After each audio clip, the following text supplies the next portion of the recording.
Nottingham Forest 0, Liverpool 1. Doesn't even begin to scratch the surface of what happened in this one. So it's reached the hour mark.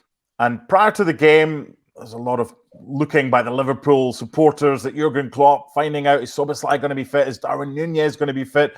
Well, they're both in the squad. They both come on, but it's on the hour mark that Andy Robertson is taken off and they bring on Darwin Nunez. Now, it's the 9th minute of 8 minutes of added time. And he's had one or two chances before that as well. And he scores. Did you see this coming, the way that the game was going into stoppage time, that you kind of knew there was going to be a big chance? Or had you given up hope, Stevie Nicol? Oh, I saw it coming. Are you having a laugh? Of course I did. Never in doubt. Listen, Liverpool were the best side in this game.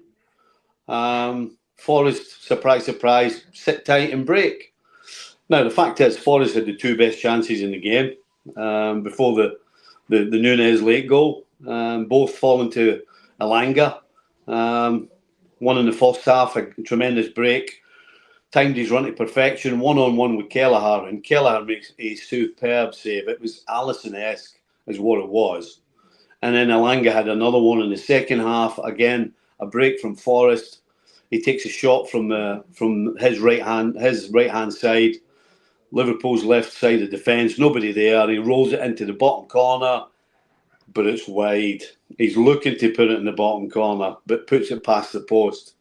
Now, they were the two best chances in the game. Liverpool, as much possession as they had, as much as they were pushing the game, as much as they were trying to shove Forest back. Yes, they made the subs with Szoboszlai coming on, Nunez coming on, Endo came on as well. But they made little half chances throughout the game, Liverpool, and never looked as though they were going to break the deadlock at all. They just didn't. And then, of course, in the 99th minute, Forest, who were complaining at the end of the game about not getting a ball back when Kanate was injured and moaning about not getting a penalty. Well, how about you just tell your defenders to clear the ball? Because that would have finished the game. Instead, they try and play out. McAllister wins it back and plays a beautiful ball in behind the Forest defence, and Nunez out-jumps everybody. A little flick header. Goalkeeper sells no chance, and all of a sudden it's in the back of the net. And Liverpool have rescued 2 points from what probably looked like one. I mean, an incredible finish, but this is a finish that teams who win the league have during the season. It's not always turning up every time you play, outplaying the opposition, and then you win the league. It doesn't work that way. There are all kinds of things. It really is always a roller coaster ride, and today was just part of that ride. And to get the goal right with the last touch of the game, just an incredible feeling for Liverpool and Liverpool fans. Not so good for Forest and the coaching staff and the players.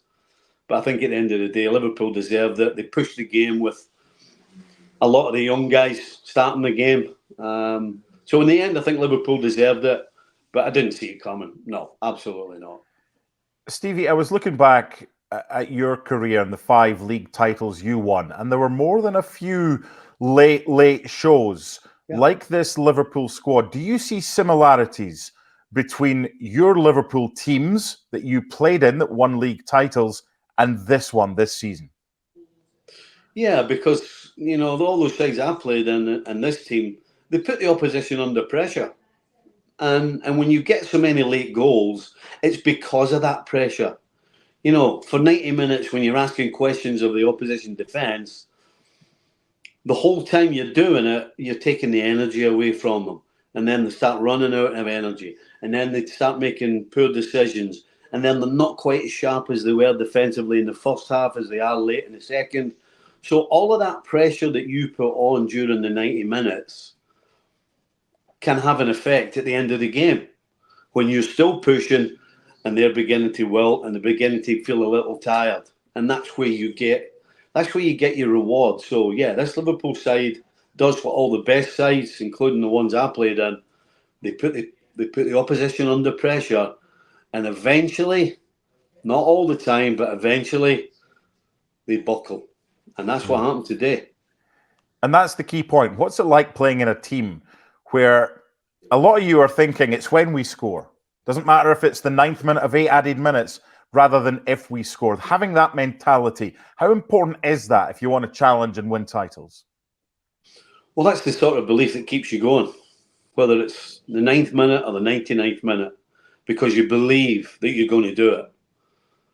And and then you get your reward. And so if everybody's on the same page, and it takes everybody to believe, and if there's one thing Klopp does, he makes his players believe, and his squad, and his fans, and then sometimes you get your reward. And I think Liverpool today got the reward.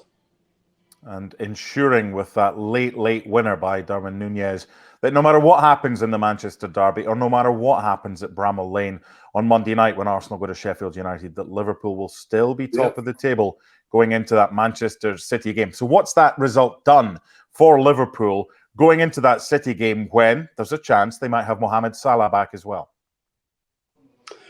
Well, it's pretty straightforward for me. It means that Manchester City, the onus is on them to win the game. You know, right now, if you're sat top of the league and you're playing Man City and you're ahead of them in points, I'll take a draw, thanks very much, no danger. So, you know, the onus is on Manchester City to come at Liverpool and win the game. Because if they want to win the Premier League, they're going to have to take points off of Liverpool. It means there's just an extra level of comfort for Liverpool that they can go to City or anywhere else and just play the football and not be under pressure to go forward and maybe take chances. Because that's what City are going to have to do against Liverpool. They're going to have to go after them. They're going to have to take some chances going forward and leaving some space. And you don't want to be doing that with the pace of Liverpool, particularly if they can get Salah back. So, yeah, that's a huge result and changes the psychology of the Liverpool City game. That's what it does more than anything. Just changes the way both sides have to look at this game.